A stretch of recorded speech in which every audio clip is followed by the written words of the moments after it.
I want to point out, Dr. Rutherford just put a comment that I think is really important for us to keep in mind when Oh, that's thinking great. about ADHD.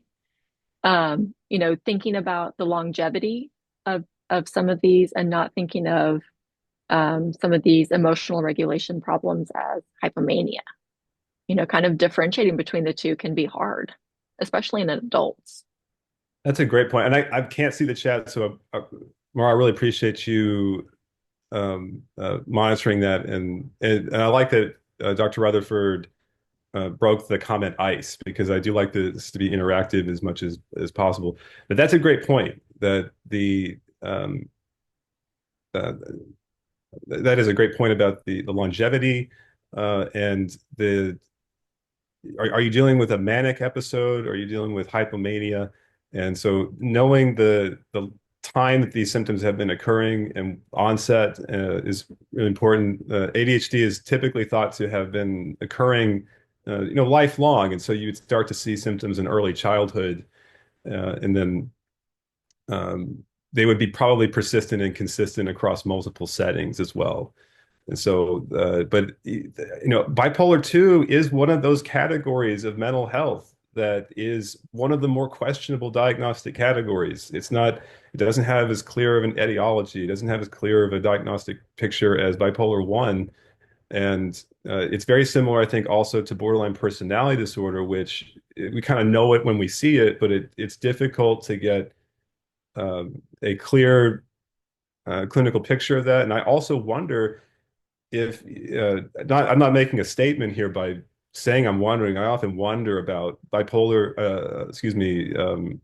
personality disorder as untreated ADHD or some sort of extension of that in terms of at least the part of that that's well treated by cognitive behavioral therapy. So that's a great point about bipolar 2 and hypomania as looking a lot like the impulsivity of ADHD.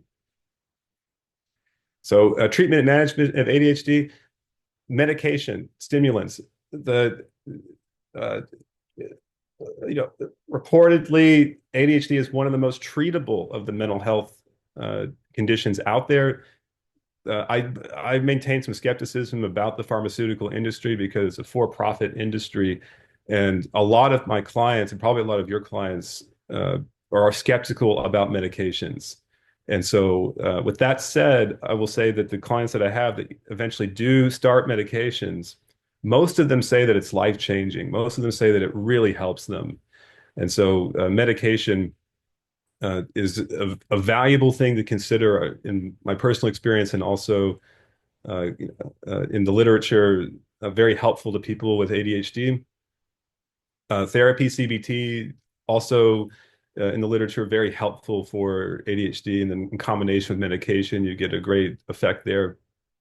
More people are turning to coaching, which is I don't follow coaching very closely, but as far as I know, that should mostly, if it's like appropriate coaching and not someone doing psychology, it would be hiring somebody to help you be accountable, help you set goals and plans. And so you're outsourcing your executive functioning to somebody else to be an accountability partner. And that is really helpful to people when they can get folks to be along with them and by their side while they are trying to do challenging things or trying to do the everyday or set goals for themselves. And then the last thing that's really helpful for ADHD, so say the experts, is the environmental adjustments, and so that is creating accountability and external cues and reminders that help orient you towards the things that you need to get done. So that means setting reminders, maybe organizing your home in a way that's ADHD friendly, but recognizing that not from a defeatist perspective, but someone with ADHD, this is a lifelong condition. It's not something that we believe to be curable. And so creating environments for oneself that are considerate of the neurological style of ADHD is very helpful. And then lastly, mindfulness meditation, which as we talk about mindfulness, I'm looking at mindfulness and narrowing the scope of that to help with the emotional regulation issues. that especially inspired by the work of Marshall Linehan with DBT, that mindfulness meditation is a big component, as I understand it. I don't specialize in DBT, but what I know of DBT, dialectical behavior therapy, is that mindfulness meditation is was a big inspiration for DBT. And so, because emotional regulation is one of the major off-label, should probably be in the criteria, but one of the major features of ADHD, uh, and internal distress, internal being able to feel rested in one's own self. The mindfulness meditation, I'm looking at it specifically for primarily for the emotional regulation, which then I do believe has effects downstream on concentration, being able to focus. If someone is less distressed and feeling irritable, they're feeling more rested in themselves, they're less likely to need external stimulation to feel normalized. And so um, that takes us to mindfulness meditation and what it is. So this is an ambitious ask, like what is mindfulness meditation? And so I invite anybody to jump in with questions or comments when they feel like know something that would be valuable to share in regards to the history of meditation or what it is, or any questions about what it is. But in general, mindfulness meditation we know the most about from the ancient Eastern philosophies and contemplative schools that go back thousands of years in some cases to Taoism and Buddhism. And so Taoism and Buddhism have an interconnected relationship, but Buddhism arose in India, Taoism arising in China, and uh, both of these schools have a uh, huge general focus on meditation as a path towards the actualization of the self, and also spiritual goals in terms of transcendence and uh, uh, having a spiritual relationship with the universe, um, with particular end goals that are unique to whatever school of meditation or Eastern philosophy that you're talking about.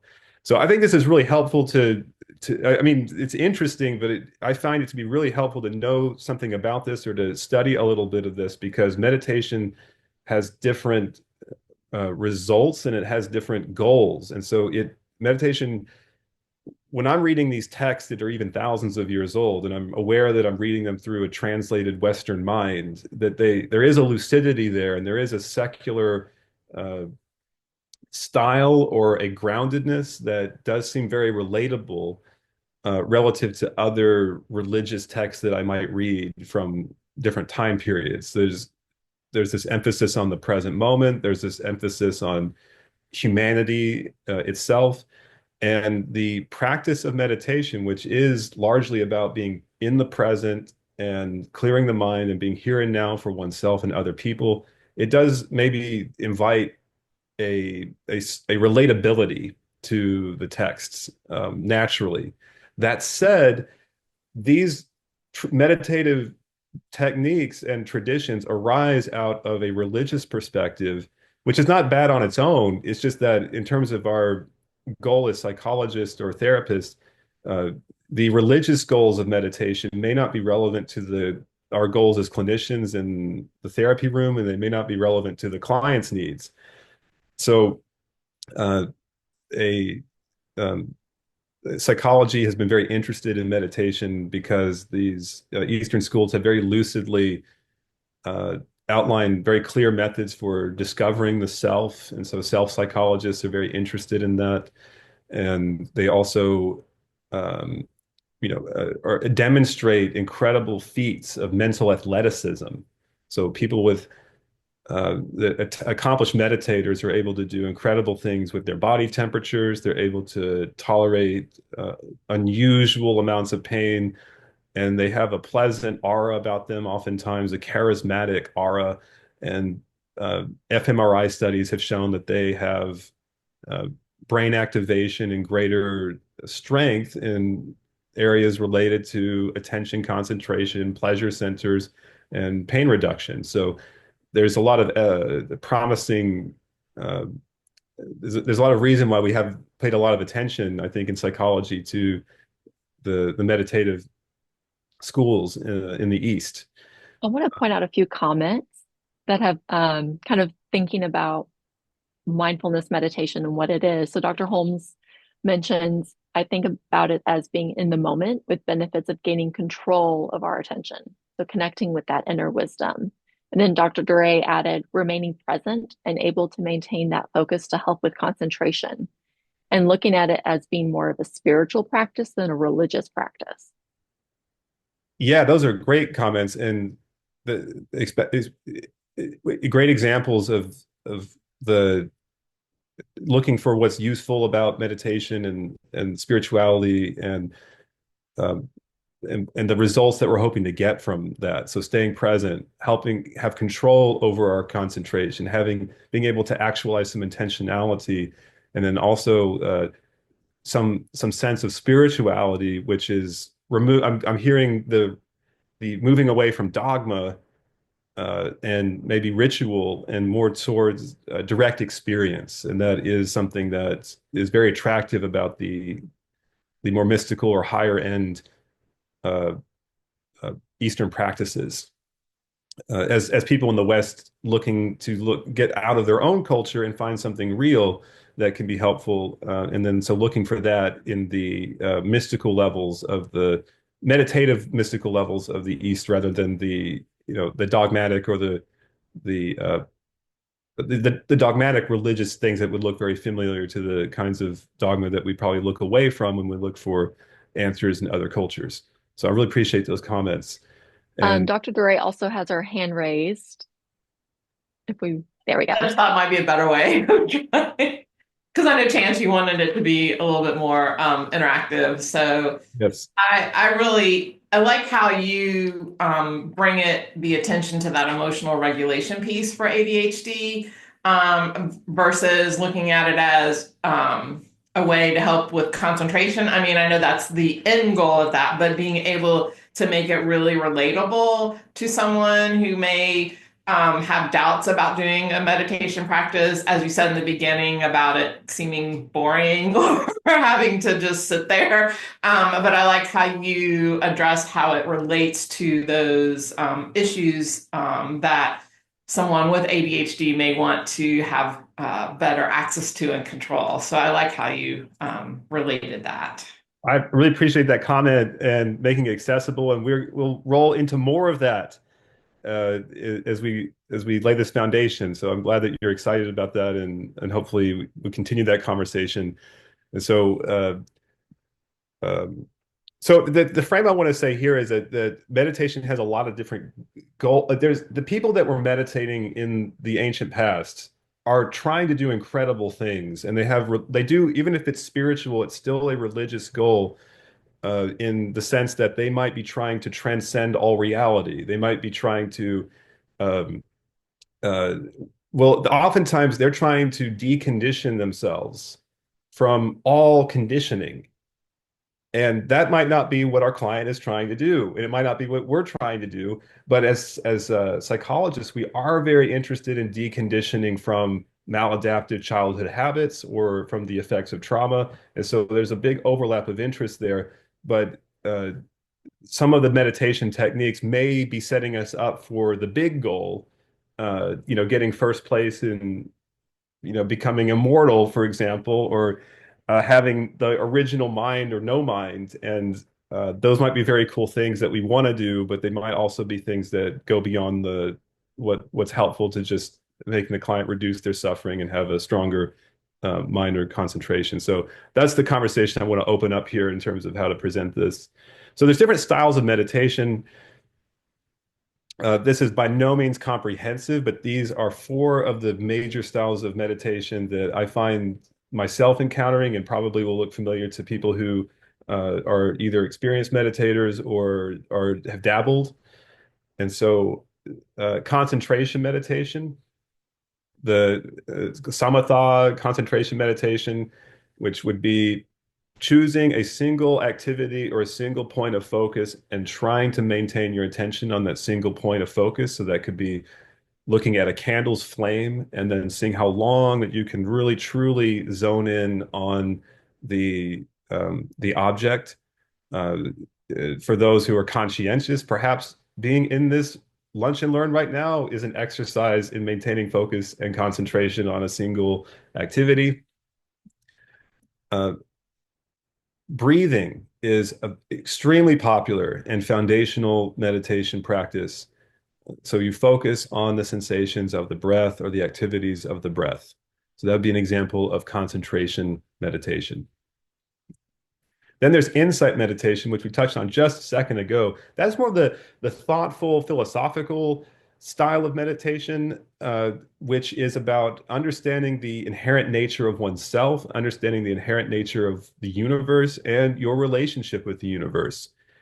This is also what we do in psychology a lot. We want people to understand why they're doing what they're doing and at least have some relationship with insight as a process that's helpful. Generally, in the mental health traditions, we believe that more awareness leads to more independent strength and being a better person.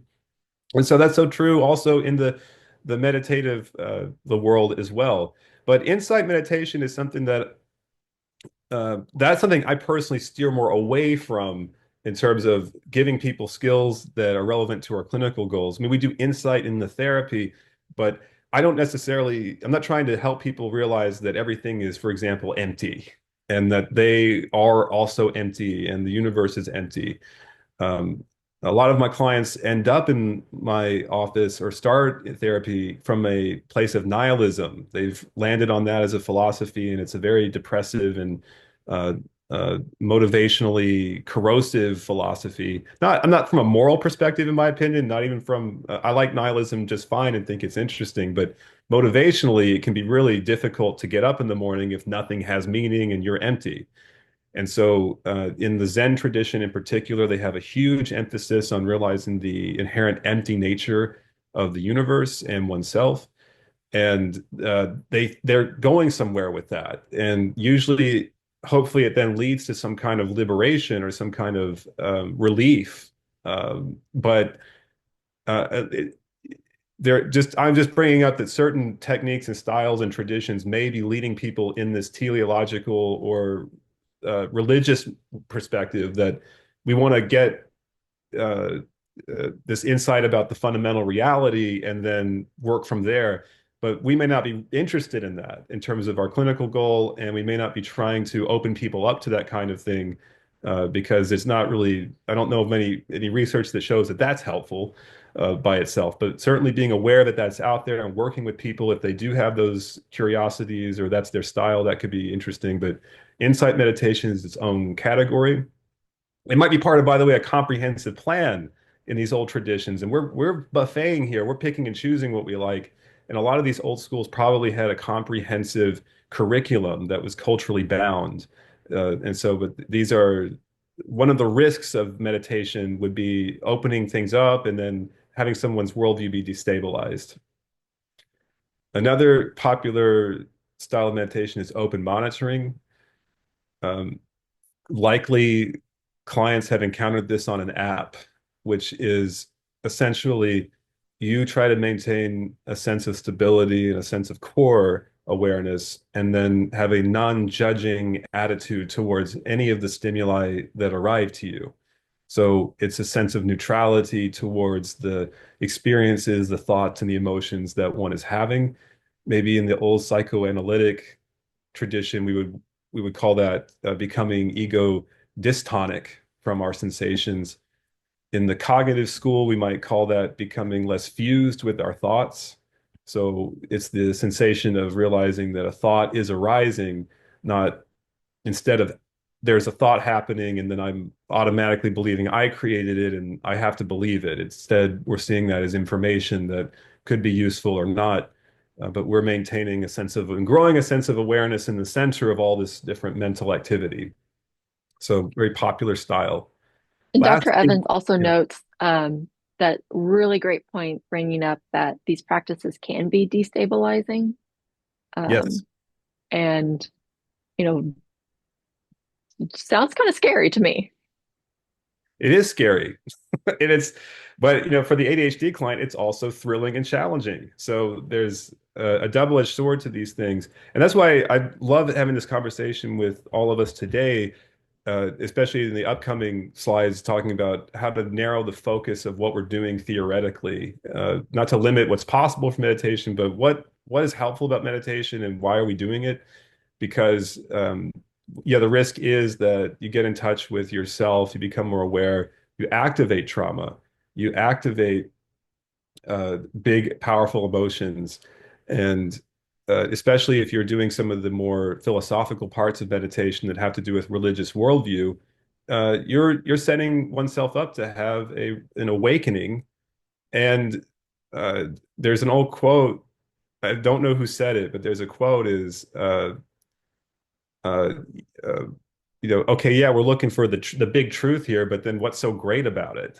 So there's not necessarily an end point to this from the religious perspective unless you go all into it, and then who has the time for that, and then who knows, right, at the end of it. So Dr. Evans makes a great point that these practices can be destabilizing, which I think is why it's really helpful to uh, do some research and then at least be mindful about how we're mindful. So this last one I want to mention is the compassion meditation, and that is some form of generating internally a volitional sense of warmth, compassion, and love. So instead of going through the world waiting for yourself to naturally feel that way with a partner or with an animal or a situation, you're in meditation and you're eliciting through visualization, through intention, through physicality, generating this sense of compassion oneself and growing that ability. Uh, but most mindfulness meditations at their core are about focusing on breathing and acceptance of the sense states that are happening. But just very briefly, there is some good neuroscience about mindfulness meditation, and people that are accomplished meditators and people that are even trained briefly in a few sessions show in fMRI activation of areas of the brain that we would expect. And so here's an fMRI of some people that I think were trained over 3 sessions of meditation, showing increased activity in the orbitofrontal cortex and the anterior cingulate cortex, um, with uh, and also then reporting significant reductions of perceived pain as well. So, and then also seeing reductions in medial prefrontal and posterior cingulate cortex. And I'm not a neuroscientist, but apparently these areas are associated with the default mode, which is associated with mind wanderingness and unfocused attention, which in untrained people with ADHD is the default mode is more active in people with ADHD. And so again, thinking about meditation, someone who's really uh, maybe obsessive compulsive and really tightly wound, maybe loosening up and letting the mind wander would be a great meditation for that individual, but might not necessarily be the best meditation clinically for somebody with ADHD. It could be, but it's not what we would think of as being the right way to go, or at least the thing that you would want to strengthen, unless you're doing some kind of paradoxical thing or what have you. So there's good neuroscience evidence that meditation is helpful. Am I seeing a chat? You're seeing some kudos in there. Oh, okay, cool, great. Yeah. Um, Very engaging and might want to work this up for a longer talk sometime. Well, this talk, you're right, right, because there's no chance that this talk is going to go long. So speeding along, but this is there's a study done by Zedon Zedon and their colleagues. Don't want to male default there. I don't know Zedon, but uh, that they did 3 sessions of meditation training, put people in fMRIs. They had a resting control group where they just rested and didn't learn meditation. And on average, the meditating group reported 40% reductions, 40% reductions in pain perception compared to the non-meditators. And um, uh, and I think up to 90% or more for some individuals. And so they put these people in fMRIs and then put burn their legs and then just asked them how much it hurt, I guess. And then the meditation was effective at reducing pain. And clinical hypnosis has long been touted as also able to do this. And then the techniques are probably very similar. And the meditation in this study that they used was focusing on the changing sensations in the breath at the tips of the nostrils, which is a form of that concentration style meditation. So thinking about just psychological principles and thinking about things from an empirical based perspective or an evidence-based perspective, I like to talk to clients about meditation in this way, that prolonged exposure is one of the most researched and most effective things that we do as psychologists. And so if someone has a snake phobia, for example, we know that to cure a snake phobia or to treat or manage a snake phobia, the answer is not to avoid snakes. The answer is not to stay away or try to organize one's life around not being around snakes. If you want to tackle this, we've got to have some protocol or some method of spending more and more time with the snake. And then the mind adapts, it habituates and learns that there's no immediate threat and lets go of the maladaptive, disproportionate response to the environment over time.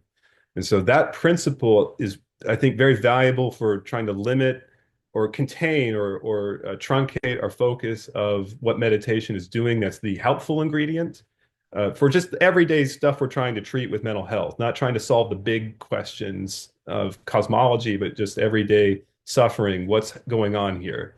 So I think prolonged exposure is a good principle to have in mind.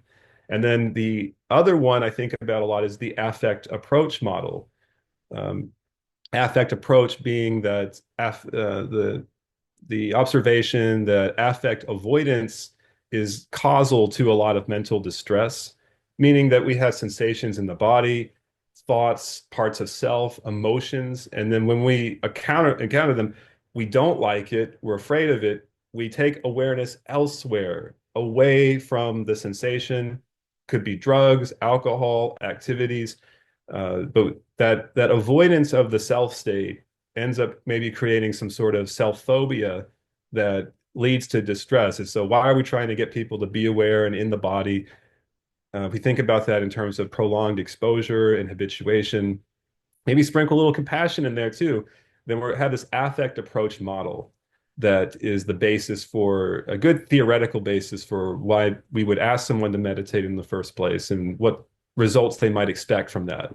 So it puts a frame on it that is contained, even though some people are maybe want to go further than that. I work with some people, my range of people I work with are from people who have never thought about meditation at all, to people who have dabbled with apps, to advanced mystics that have meditated their whole lives and have an incredible presence and ability to meditate.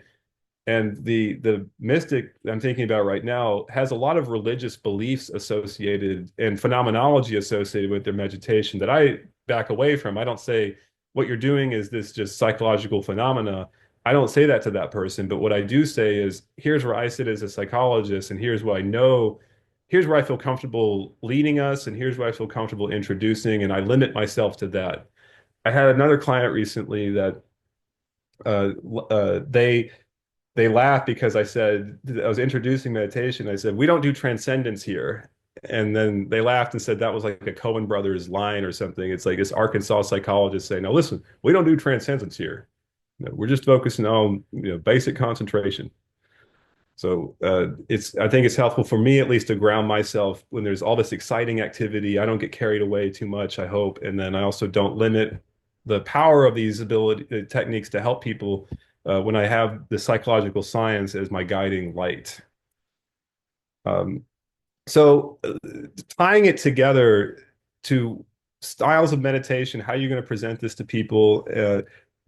There's this doctor named William Dobson who specializes in ADHD. This is his popular writing. I don't think he's published anything, but I have found this to be very helpful in understanding my clients that have ADHD and also in organizing interventions or in the moment in the sessions and also things to do outside of sessions.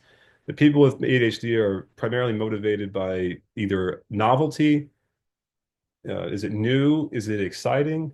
Is it naturally interesting to the person? Is it urgent? Do they have a gun to their head? That's the procrastination. That's the ability to really lock in right before the deadline, which then leads to burnout over time as life goes on, responsibilities increase, and then tasks become more complicated and need to be more sustained. But that urgency creates a big rush and then gets the frontal lobes finally engaged. And then also competitive challenge is also highly motivating for many people with ADHD.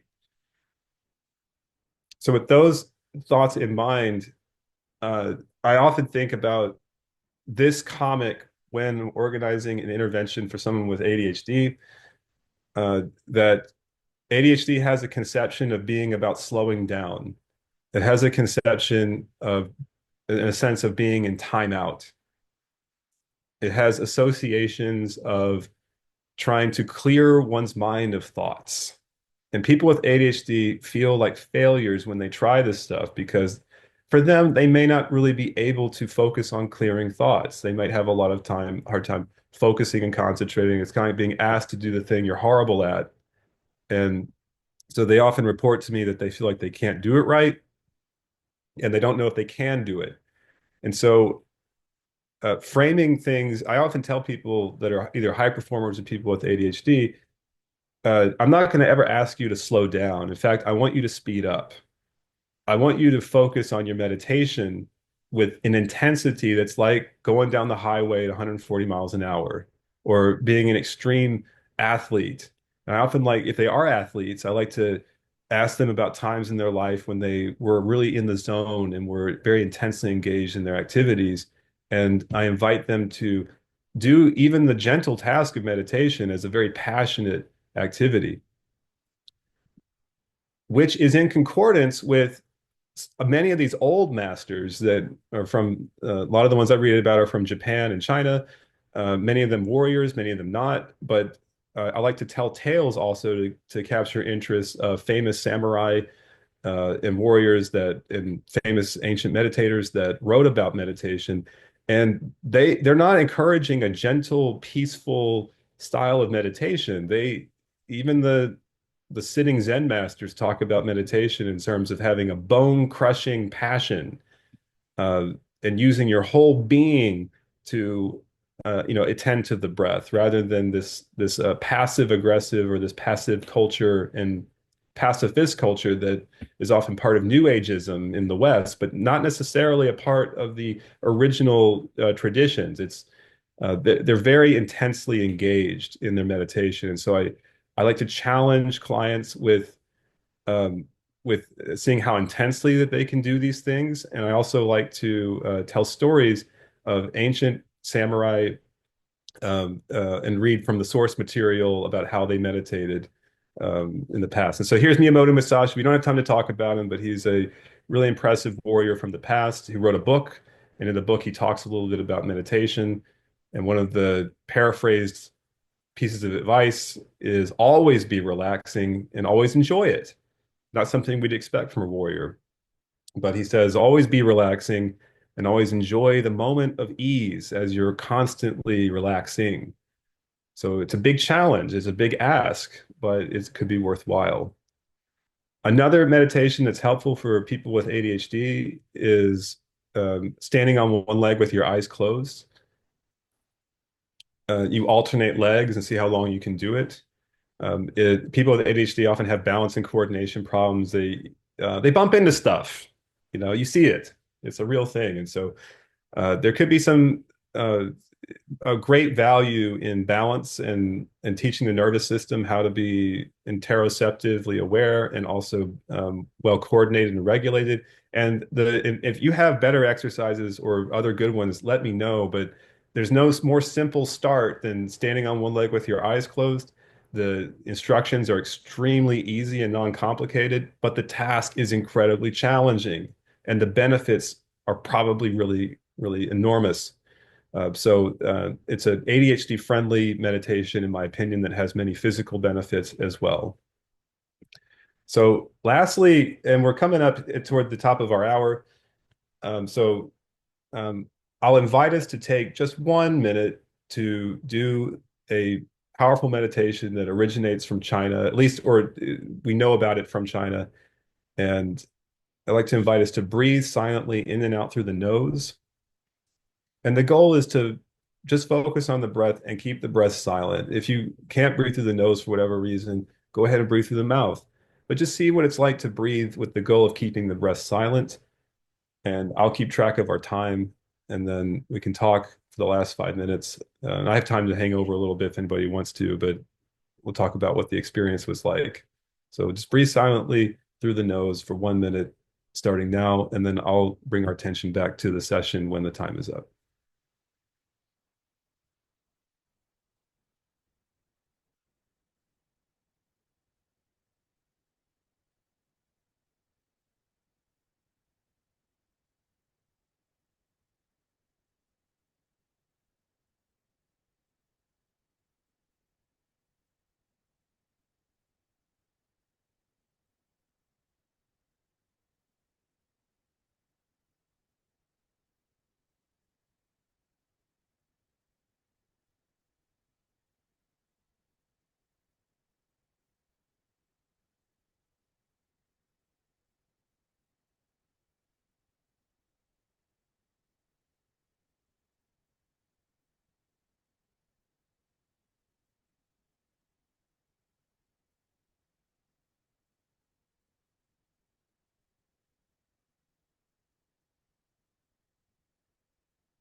Okay, so we're back. So I'd like to just open it up now to the any comments or questions about what that experience was like. Usually when I teach that one, I like to do a minute, get reactions, do another minute, but because of our time, we just dip into it for a second there. And I like to do just a minute. Usually that gets people the experience, and then I encourage them to practice that on the go. You don't have to close your eyes. You can take that with you into meetings. I think that one's driving safe. I think that one's activity safe. And so it's very portable. It doesn't require a lot of organization or keeping up with materials or complicated instructions. So a meditation I found to be ADHD friendly, and then neuroscience suggests has powerful results as well. So um, opening it up now to any comments, questions, observations about either the meditation or just about what we've talked about today so far.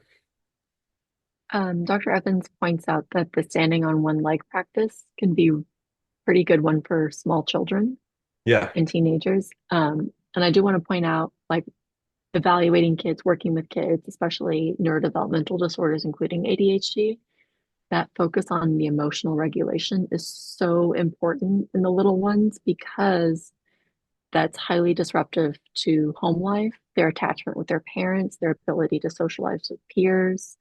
And it's usually the primary complaint when it's actually ADHD is my kid is throwing fits every day and having these long drawn out tantrums.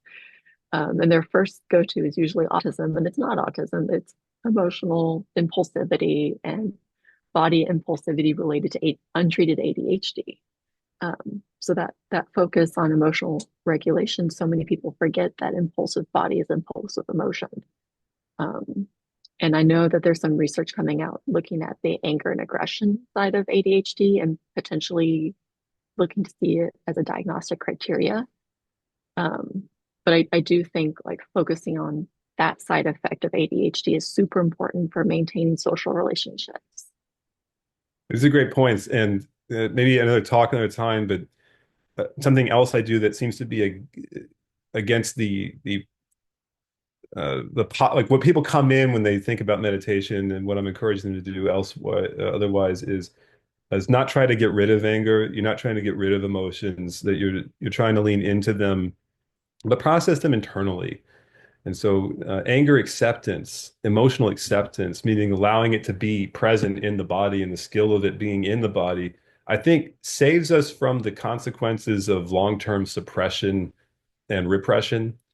And then the meditation itself can be its own form of expression as well. And so, but you make a great point that emotional regulation is a big problem in the child populations, and somehow getting children involved in some of these skills appropriately could really set a strong foundation for them.